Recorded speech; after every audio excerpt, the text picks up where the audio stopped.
In this video, we're going to look at a 14-move miniature game from ChessGoals member lmplay, playing the black pieces against Sicilian Sucker playing the white pieces. We start out with the Caro-Kann, e4, c6, and now we see knight f3 by white, d5, knight c3, and this is going to transpose essentially into a Caro-Kann decline variation. So even though it started out with the two knights, we see knight f6, the knight goes back to g3, and now lmplay uses this idea that we have in the ChessGoals Caro-Kann course, link in the description below if you want to read more about the course. lmplay plays pawn to h5, threatening pawn to h4, and maybe even pawn to h3. This is a really hard move to deal with. White ignores it temporarily, bishop to c4, and now we see h4 by black, kicking this knight off of g3.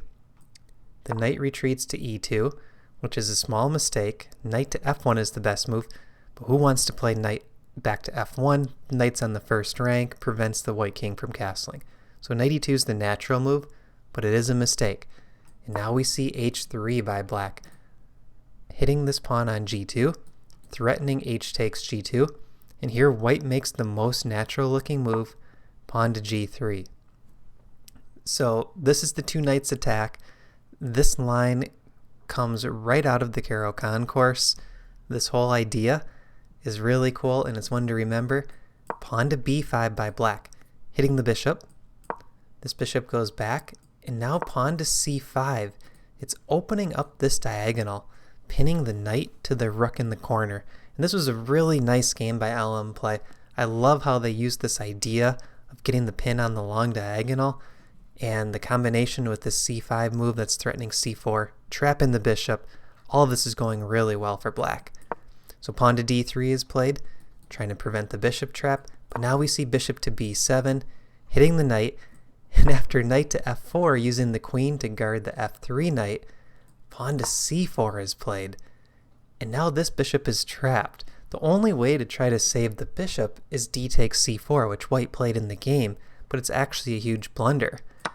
And there's just a quick tactical sequence that wins this game for black. Queen takes d1 check, king takes d1, bishop takes f3, forking the king and the rook in the corner.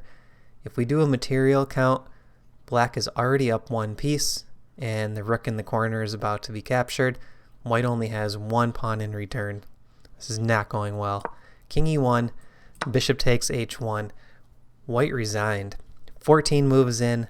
Very nice miniature by lmplay. Out of the Caro-Kann, two knights. And the accuracy scores were incredible. The accuracy score for lmplay was 97.7. Very nice game. Not a single inaccuracy mistake or blunder. And white had an accuracy of 73.1, making pretty natural looking moves, but just falling into this line that lmplay was ready for out of the Caro-Kann. So make sure to check out the Caro-Kann course, link in the description. lmplay, awesome game. We'll see you guys in the next video.